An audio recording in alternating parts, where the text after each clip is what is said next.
Sebelum melanjutkan, jangan lupa subscribe dulu, terima kasih. Bab 366 Perubahan Mendadak. Asteris ledakan. Namun saat Chu Feng baru saja mengira bahwa dirinya pasti akan mati, seberkas cahaya tiba-tiba turun dari langit dan menghantam tubuh binatang mengerikan itu dengan keras. Kecepatan benda itu sangat cepat dan kekuatannya sangat kuat. Ketika benda itu bertabrakan dengan tubuh monster mengerikan itu, tubuh monster itu langsung tenggelam, dan tidak hanya menghentikan serangannya terhadap Chu Feng, tetapi juga tenggelam ke tanah dan menyemburkan seteguk darah. Monster itu benar-benar mati dan tidak bernapas lagi. Perubahan mendadak itu membuat Chu Feng terkejut. Ketika dia mengangkat kepalanya dan melihat, dia tidak bisa menahan diri untuk tidak terkejut. Karena dia terkejut menemukan bahwa binatang buas alam surga telah hancur berkeping-keping, dan itu bukanlah sebuah benda asing. Itu adalah seorang lelaki tua kurus kering. Orang tua itu tingginya bahkan tidak mencapai 1,5 meter, dan dia sangat kurus, seolah-olah embusan angin dapat membawanya pergi. Meskipun penampilan lelaki tua itu tidak istimewa, matanya tampak sangat bersemangat. Bagian terpenting adalah bahwa Chu Feng tidak dapat melihat melalui kultivasi lelaki tua itu, dan dia seperti kepala villa bergengsi, yang memiliki kedalaman yang tak terduga. Hei, nak. Kamu di sini untuk resepsi nikah, kan? Orang tua itu juga menemukan Chu Feng. Sambil mengerahkan tenaganya, dia melakukan salto indah di udara dan mendarat di samping Chu Feng. Dia mengangkat kepalanya, menatap, dengan mata bersemangatnya, dia menilai Chu Feng secara terperinci. Senior, bolehkah aku bertanya siapa kamu? Chu Feng tidak menjawab secara langsung, dan dia ingin mengetahui identitas lelaki tua itu. Saya adalah tetua tamu dari villa bergengsi, Zi Xuanyuan. Orang tua itu menepuk dadanya dan berkata, Zi Xuanyuan. Nama keluarga itu, mungkin dia ada hubungannya dengan Ziling. Setelah mendengar kata-kata itu, sebuah pikiran muncul dari hati Chu Feng. Lagi pula, tidak banyak orang dengan nama keluarga, Zi, dan sampai sekarang, dia hanya mengenal dua orang yang memiliki nama keluarga itu.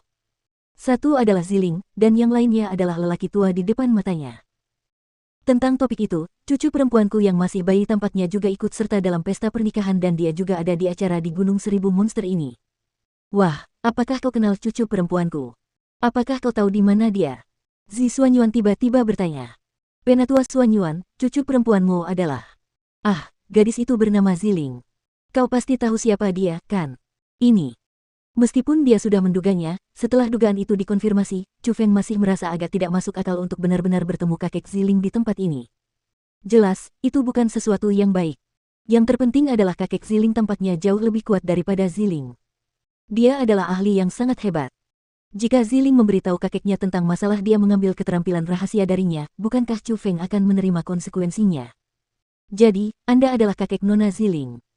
Tentu saja saya tahu siapa dia, tetapi tanpa menyembunyikan apapun, Tetua Xuanyuan, meskipun saya datang untuk berpartisipasi dalam pesta pernikahan, saya di sini untuk acara tersebut. Namun, aku tidak sengaja tersesat. Aku sudah terpisah dari mereka selama seharian, dan sekarang, aku benar-benar tidak tahu di mana Nona Ziling dan yang lainnya berada. Chu Feng baru saja melarikan diri dari tempat itu, jadi bagaimana mungkin dia bisa kembali ke dalam jaring? Dan bahkan membawa orang tua yang sangat kuat. Dia hanya akan mencari kematian. Oh, jadi begitu. Wah, kamu benar-benar bodoh. Tapi tak apa. Keberuntunganmu bagus karena kau bertemu denganku. Aku akan membawamu kembali kepada mereka.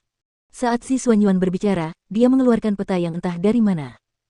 Peta itu sama dengan milik mereka, peta tempat area acara ditandai.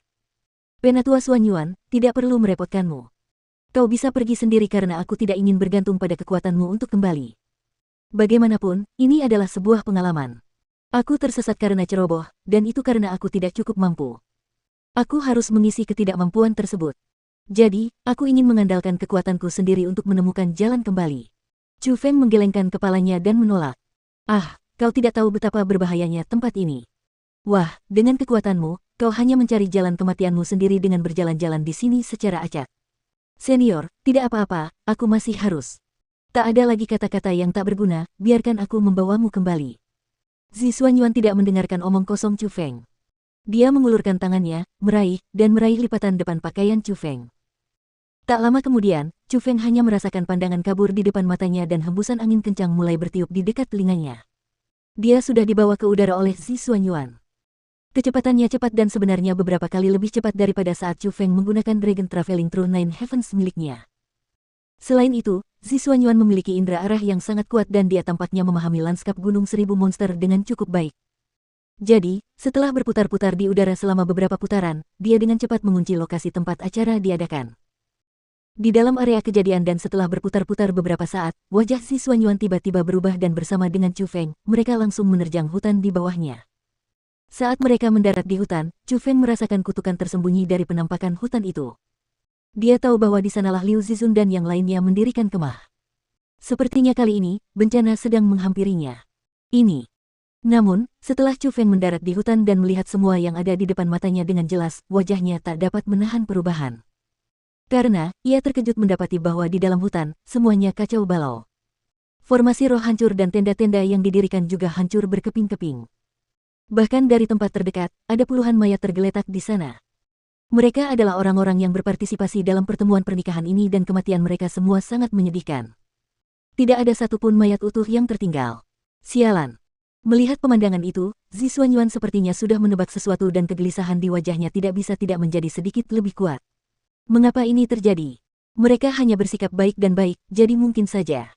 Dan wajah Chu Feng juga, sama halnya, dipenuhi dengan keterkejutan. Dia tidak akan pernah berpikir dalam waktu singkat yang dia tinggalkan, perubahan seperti itu terjadi. Jelas, Ziling dan yang lainnya telah mengalami kemalangan. Melihat metode yang begitu kejam dan jejak kerusakan dari cakar, Chu Feng kira-kira menebak siapa yang melakukan semua itu. Jelas, mereka diserang oleh monster-monster, dan mereka adalah monster-monster yang sangat kuat atau dengan kekuatan Ziling, Liu Zizun dan yang lainnya, tidak mungkin semuanya berakhir seperti ini. Chu Feng tidak peduli dengan hidup maupun mati orang lain, tetapi bagaimanapun juga, Ziling memiliki tubuh ilahi, dan Chu Feng masih ingin mendapatkan beberapa manfaat dari tubuhnya, jadi wajar saja jika dia tidak berharap sesuatu yang buruk akan terjadi padanya. Karena itu, Chu Feng buru-buru menyebarkan kekuatan rohnya karena dia ingin menemukan beberapa petunjuk. Meskipun dia tidak berharap banyak, dia sebenarnya merasakan beberapa tanda kehidupan. Di antara mayat-mayat yang tergeletak di tanah, masih ada seseorang yang hidup. Penatua Xuanyuan, ke sini. Chu Feng buru-buru berlari ke arah orang itu. Setelah berlari mendekat, dia baru menyadari bahwa orang itu adalah laki-laki. Dia sudah tidak memiliki satupun kaki, dan seolah-olah seseorang telah mencabutnya dengan paksa dengan kekuatan kasar. Namun, orang itu memang masih hidup. Chu Feng dapat merasakan bahwa dia masih hidup. Hei, apa yang terjadi padamu? Karena orang itu tergeletak di lantai tanpa bergerak, Chu Feng hanya bisa membalikannya. Jangan bunuh aku, jangan bunuh aku. Namun, saat Chu Feng menyentuhnya, dia mulai berteriak keras. Jadi ternyata dia tidak pingsan, dan dia hanya hancur karena ketakutan. Temanku, jangan takut. Aku adalah seorang tetua dari villa bergengsi. Tepat pada saat itu, Zi Xuanyuan juga mendekat. Dia menempelkan telapak tangannya yang kurus ke kepala orang itu dan memberikan kekuatan khusus. Dengan campur tangan Zi Xuanyuan melalui kekuatan khususnya, ekspresi laki-laki yang sangat menakutkan itu mulai berangsur-angsur tenang dan dia benar-benar telah pulih akal sehatnya.